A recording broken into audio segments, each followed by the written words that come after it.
तो इस एनिमे की शुरुआत में हम एक विलेज में जियाओ फैन और जिन्यू नाम के दो बच्चों को देखते हैं जो आपस में स्वॉर्ड फाइट कर रहे थे, जहां हमारा मेन लीड जियाओ फैन बार बार जिन्यू से हार रहा था, पर फिर भी वो जिन्यू को हराने की कोशिश करता रहता है। तभी अचानक से जिन्यू की आईज रेड हो जाती है और वो जियाओ फैन को जान से मारने की कोशिश करता है। ये देखकर बाकी बच्चे वहाँ से भाग जाते हैं, पर उसी वक्त वहाँ विलेज का मॉन्क आकर जिन्यू की बॉडी के कुछ पॉइंट्स पर प्रेस करता है, जिससे जिन्यू की कॉन्शियसनेस वापस आ जाती है। जिसके बाद जिन्यू को जियाओ फैन की ऐसी हालत देखकर कुछ भी समझ नहीं आता। अब वो मॉन्क उन दोनों को वहाँ से घर जाने को बोल देता है, क्योंकि वहाँ तूफान आने वाला था। तो ये सुनकर वो दोनों वहाँ से जाने लगते हैं, पर तभी वहाँ एक स्ट्रेंज एविल मैन आकर जिन्यू को वहाँ से ले जाने लगता है, जिसे देखकर मॉन्क जिन्यू को स्ट्रेंज मैन से छीन लेता है। पर तभी जिन्यू के हाथ से एक इंसेक्ट उस मॉन्क की बॉडी पर चला जाता है। अब वो स्ट्रेंज मैन मॉन्क पर टॉक्सिक ब्लड स्ट्रीम टेक्निक से अटैक करता है, तो वो मॉन्क जिन्यू को साइड में करके शील्ड की मदद से उस अटैक को रोकने की कोशिश करता है, पर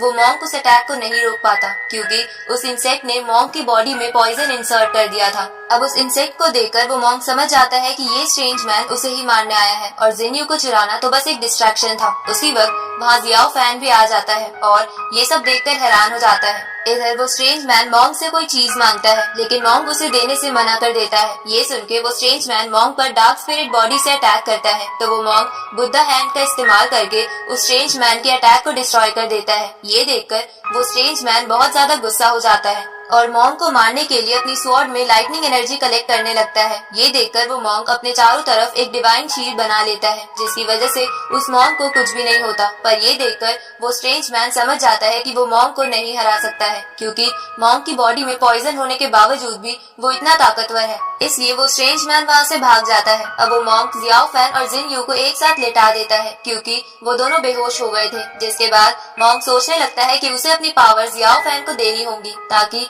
जियाओ फैन बड़ा होने के बाद लोगों को एक बड़ी मुसीबत से बचा ले, क्योंकि मॉन्क तो उस इंसेक्ट के पॉइजन से मरने ही वाला था। अब वो मॉन्क जियाओ फैन को होश में लाकर उससे पूछता है कि क्या तुम मेरी जैसी पावर्स पाना चाहते हो, तो जियाओ फैन इसके लिए हाँ करता है। ये सुन के वो मॉन्क जियाओ फैन से बोलता है कि मैं तुम्हें अपनी टेक्निक सिखा दूंगा, पर तुम्हें मुझसे वादा करना होगा कि तुम उन पावर्स के बारे में किसी को नहीं बताओगे और सबसे छुपकर हर रोज उन पावर्स की प्रैक्टिस जरूर करोगे। तो जियाओ फैन इसके लिए मान जाता है। इसके बाद मॉन्क जियाओ फैन को एक पिल देता है और उसे कहता है कि इसे अपने पास सेफ रखो, क्योंकि ये बहुत खास है। तो जियाओ फैन उस पिल को अपने पास रख लेता है। अब वो मॉन्क जियाओ फैन को अपनी टेक्निक सिखाने के लिए ले जाता है, पर ले जाने से पहले वो जियाओ फैन को कहता है कि मैं तुम्हें अपनी टेक्निक सिखा दूंगा, लेकिन तुम्हें उन्हें सीखने में टाइम लगेगा, इसलिए मेरे मरने के बाद तुम्हें अपनी पावर्स के बारे में जानने के लिए विलियम नाम के बंदे को ढूंढना होगा। अब वो रात बीत जाती है, जिसके बाद हम अगली मॉर्निंग का सीन देखते हैं, जहाँ जब जिन्यू को होश आता है तो वो आसपास देखने लगता है। तभी उसकी नजर जियाओ फैन पर पड़ती है, जो बेहोश पड़ा था। तो जिन्यू उसे उठाकर उससे पूछता है कि हम यहाँ कैसे आए, पर जियाओ फैन उसे कुछ नहीं बताता, क्योंकि मॉन्क ने उसे मना करा था। इसके बाद वो दोनों अपने विलेज की ओर जाते हैं और वहाँ जाके देखता है कि उनका पूरा विलेज किसी ने तबाह कर दिया है। ये देखकर जियाओ फैन जल्दी से अपने घर जाता है और घर जाने पर उसे पता चलता है कि उसके पेरेंट्स भी मर गए हैं। ये देखकर जियाओ फैन डर के मारे बेहोश हो जाता है। अगले दिन जब उसे होश आता है तो वो जिन्यू के गले लगकर रोने लगता है। तभी वहाँ उस सेक्ट के मास्टर का एक मैसेंजर आ जाता है और उन दोनों को मास्टर के पास ले जाने लगता है, जहाँ रास्ते में मास्टर के पैलेस का गार्ड ड्रैगन जियाओ फैन की ओर देखकर घुर्राने लगता है, क्योंकि उसे जियाओ फैन के अंदर से बहुत ज्यादा एनर्जी महसूस हो रही थी। पर वो मैसेंजर उस गार्ड ड्रैगन को वहाँ से भेज देता है। इसके बाद वो मैसेंजर मास्टर के पास जाकर उसे बताता है कि हमारे किंग यून सेक्ट का एक पूरा विलेज अचानक से पूरी तरह तबाह हो गया है और उस विलेज के बस 3 ही लोग बचे हैं, जिनमें एक आदमी है, लेकिन वो विलेज डिस्ट्रॉय होने की वजह से पागल हो गया है। ये सुनकर सेक्ट मास्टर विलेज के बाकी बचे हुए लोगों यानी जियाओ फैन और जिन्यू को वहाँ बुलाता है और उनसे पूछता है कि विलेज में क्या हुआ था, जिसपे जिन्यू मास्टर को बताता है कि मैं तो बेहोश हो गया था, इसलिए मुझे कुछ भी नहीं पता। ये सुनकर मास्टर जियाओ फैन से पूछता है, पर जियाओ फैन भी मास्टर को कुछ नहीं बताता। अब वो मास्टर वहाँ बैठे सभी पीक लीडर से कहता है कि हमें इस विलेज के अचानक से डिस्ट्रॉय हो जाने का रीजन जानना होगा, पर उससे पहले हमें इन बच्चों के लिए कुछ करना होगा। ये सुनकर तुरंत ड्रैगन पीक का लीडर खड़ा होकर किंग से कहता है कि जिन्यू को मैं अपने सेक्ट में शामिल करना चाहता हूँ, ताकि मैं उसे एक अच्छा स्टूडेंट बना सकूँ। इसके बाद ड्रैगन पीक का लीडर जियाओ फैन को बिग बैम्बू पीक को जबरदस्ती सौंपने लगता है, क्योंकि उसे लग रहा था कि जियाओ फैन बहुत वीक है। ये देखकर बैम्बू पीक के लीडर को गुस्सा आ जाता है, पर तभी सेक्ट मास्टर अपना फैसला सुना देते हैं कि जिन्यू ड्रैगन पीक में जाएगा और जियाओ फैन बैम्बू। तो ये सुनकर बैम्बू पीक के लीडर को इसके लिए मानना पड़ता है। अब यहाँ मैं आपको एक बात बताना चाहती हूँ कि ये मास्टर किंग यून सेक्ट का मास्टर है और इस सेक्ट में 6 पीक्स हैं, जैसे कि dragon peak, big bamboo peak and small bamboo peak. एक पीक सेक्ट का हिस्सा होता है, जैसे कि एक राज्य एक कंट्री का, इसलिए ये सभी पीक्स किंग यून सेक्ट का ही पार्ट है, ना कि एक अलग सेक्ट। इधर ये बात पता चलने पर जियाओ फैन और जिन्यू बहुत दुखी हो जाते हैं, पर उन्हें अपने अपने पीक लीडर के साथ जाना ही पड़ता है। आगे जब जियाओ फैन अपने पीक में पहुंच जाता है तो उस पीक के स्टूडेंट जियाओ फैन को परेशान करने लगते हैं, क्योंकि उन्हें जियाओ फैन कमजोर लग रहा था। पर तभी वहाँ पीक लीडर की बेटी, जिसका नाम जोई था, वहाँ आ जाती है और उन सभी स्टूडेंट्स को डांटते हुए उनसे कहती है कि अगर उन्होंने जियाओ फैन को परेशान किया तो वो उनकी कंप्लेंट पीक लीडर यानी अपने फादर से कर देगी। ये सुनकर वो स्टूडेंट्स डर जाते हैं। तभी वहाँ पर उन स्टूडेंट्स का सीनियर आ जाता है, जिसका नाम सॉन्ग डारेन था। इसके बाद सॉन्ग जियाओ फैन का अपने और बाकी स्टूडेंट से इंट्रोडक्शन करवाता है, जिसके बाद वहाँ पीक लीडर और उनकी वाइफ भी आ जाती है। जिसके बाद वो सभी एक फैमिली की तरह डिनर करने लगते हैं, जहाँ डिनर करते हुए पीक लीडर जियाओ फैन की कल्टीवेशन और ट्रेनिंग की जिम्मेदारी सॉन्ग को दे देता है। अब सबके सो जाने के बाद जियाओ फैन मॉन्क की सिखाई हुई टेक्निक्स की प्रैक्टिस करता है, क्योंकि मॉन्क ने उसे कहा था कि जियाओ फैन इन टेक्निक्स के बारे में किसी को भी ना बताए। अगले दिन जब जियाओ फैन उठता है तो जोई जियाओ फैन को एक डॉग से मिलवाती है, जिसका नाम एस था, और वो डॉग जोई की सारी बातें मानता था। उसी वक्त वहाँ सॉन्ग भी आ जाता है, जिसके बाद जियाओ फैन और जोई ट्रेनिंग के लिए सॉन्ग के साथ एक बैम्बू फॉरेस्ट में आ जाते हैं। अब बैम्बू फॉरेस्ट में पहुँचने के बाद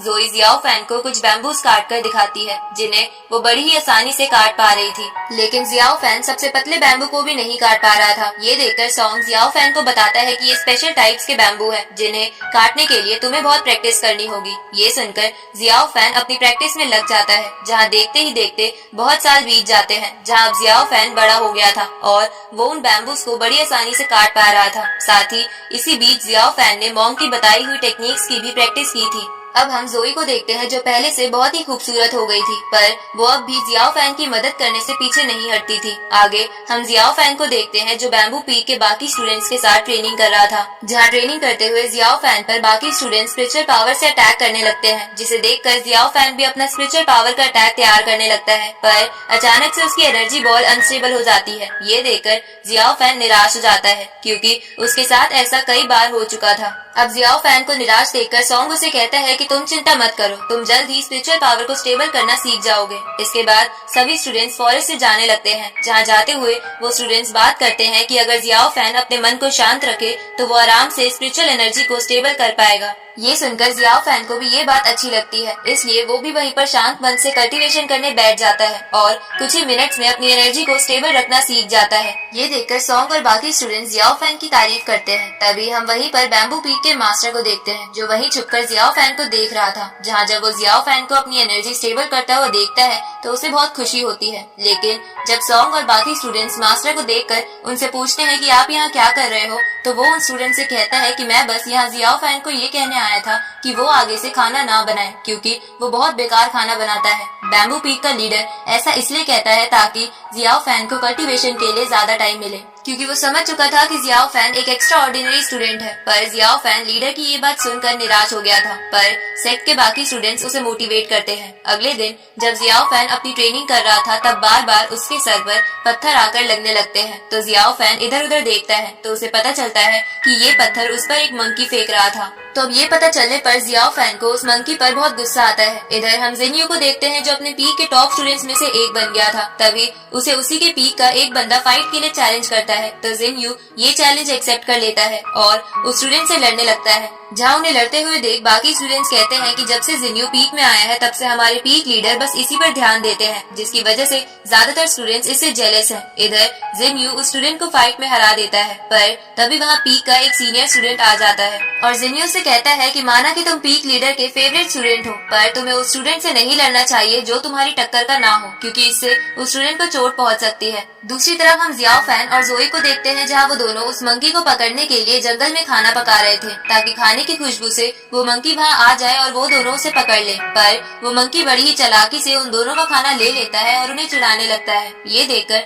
जोई को गुस्सा आ जाता है और वो उस मंकी को पकड़ने लगती है, लेकिन वो मंकी भागते हुए खाई में गिर जाता है। पर जोई को इसका पता नहीं चलता, इसलिए वो भी उसी तरफ जाने लगती है। थोड़ी देर बाद जियाओ फैन देखता है कि उसे मंकी और जोई दोनों की आवाज नहीं आती, तो जियाओ फैन खाई की तरफ जाता है और उसे समझ आ जाता है कि जोई और मंकी खाई में गिर गए हैं। इसलिए जियाओ फैन भी पहाड़ी से नीचे खाई में जाने लगता है, जहाँ ऐसा करते हुए अचानक से जियाओ फैन की उस पिल में हलचल होने लगती है, लेकिन वो उसे इग्नोर करके जोई की तरफ जाने लगता है जो बेहोश पड़ी हुई थी। पर तभी उसे महसूस होता है कि वो एकदम से बहुत वीक हो गया है, लेकिन जियाओ फैन हार नहीं मानता और जोई को उठाकर साइड में ले आता है। तभी वो देखता है कि वो मंकी भी जियाओ फैन से मदद मांग रहा है, तो ये देखकर जियाओ फैन उस मंकी के पास जाता है, लेकिन तभी जियाओ फैन की वो पिल अचानक से वहाँ पास के तालाब के अंदर जाने लगती है। तो जियाओ फैन पिल को पकड़ लेता है, लेकिन पिल की फोर्स बहुत ज्यादा थी, इसलिए जियाओ फैन उस मंकी को साइड में फेंक कर तालाब के अंदर आ जाता है, जहाँ वो देखता है कि उसकी वो पिल अपनी ओर एक स्टिक को अट्रैक्ट कर रही है, जिस स्टिक में से अजीब सी एनर्जी निकल रही है। तभी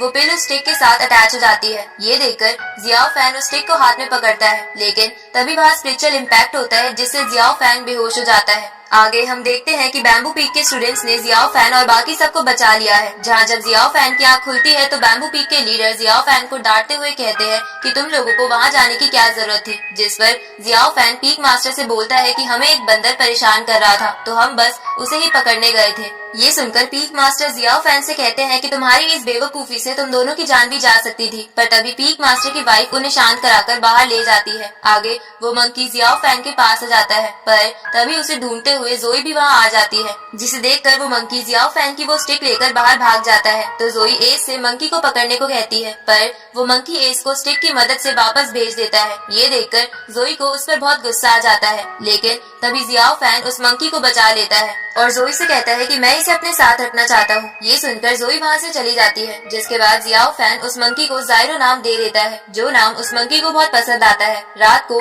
जियाओ फैन सबके सोने के बाद फिर से अपना कल्टीवेशन करने लगता है, जहाँ उसे पता चलता है कि वो धीरे धीरे मॉन्क की टेक्निक्स में परफेक्ट हो रहा है। इधर हम जिन्यू को देखते हैं, जो एक टेक्निक को सीखने की कोशिश कर रहा था, जिससे बहुत बड़ा पत्थर भी एक स्वॉर्ड से तोड़ा जा सकता था, लेकिन जिन्यू उस टेक्निक को नहीं सीख पा रहा था, जिसकी वजह से वो फ्रस्ट्रेट हो गया था। तभी वहाँ पीक लीडर आ जाते हैं और जिन्यू से कहते हैं कि तुम्हें ये टेक्निक सीखने के लिए अपना मन शांत रखना होगा। तो जिन्यू ये बात समझ जाता है। इसके बाद पीक लीडर जिन्यू को अपने पीक की एक ड्रैगन स्वॉर्ड दिखाकर कहते हैं कि अगर तुमने इस स्वॉर्ड की मदद से ड्रैगन स्पिरिट को समन कर लिया तो ये स्वॉर्ड मैं तुम्हें दे दूंगा। ये सुन के जिन्यू कुछ ही मिनट्स में ड्रैगन स्पिरिट को समन कर लेता है, जिसे देखकर सेक मास्टर जिन्यू से बहुत इम्प्रेस हो जाते हैं और उसे एक सुप्रीम टेक्निक दिखाने लगते हैं, जिसमें बहुत सारी थंडर एनर्जी का इस्तेमाल होता है। पर जिन्यू उस थंडर को देखकर अचानक से बेहोश हो जाता है। अगले दिन हम जियाओ फैन को देखते हैं, जो बहुत खुश था क्योंकि उसने जोई के लिए बैम्बू से एक फ्लूट बनाई थी। पर तभी वहाँ जोई आ जाती है और जियाओ फैन से वो स्वॉर्ड लेने की कोशिश करती है, पर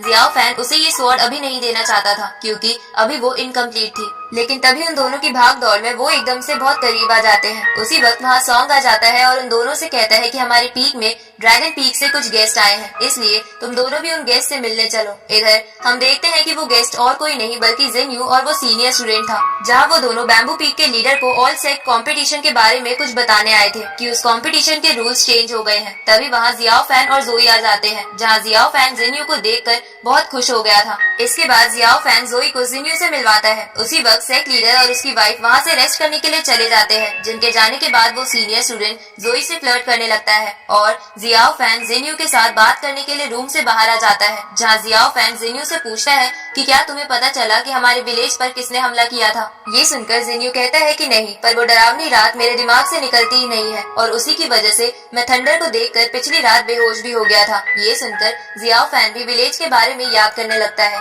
आगे जिन्यू और जियाओ फैन बचपन की याद ताज़ा करने के लिए स्वॉर्ड फाइट करने लगते हैं, जहाँ लड़ते हुए जिन्यू जियाओ फैन पर भारी पड़ रहा था, साथ ही वो जियाओ फैन को नीचे गिरा देता है। पर तभी वहाँ जोई आ जाती है और उसे लगने लगता है कि जिन्यू जियाओ फैन को जान से मारने की कोशिश कर रहा है। अब ये देखकर जोई जिन्यू से लड़ने लगती है और उसे अपने मैजिकल क्लोथ से पकड़ लेती है। ये देखकर जिन्यू को भी गुस्सा आ जाता है और वो गुस्से में अपनी ड्रैगन स्पिरिट से जोई पर अटैक कर देता है और इसी के साथ ये पार्ट यही खत्म होता है।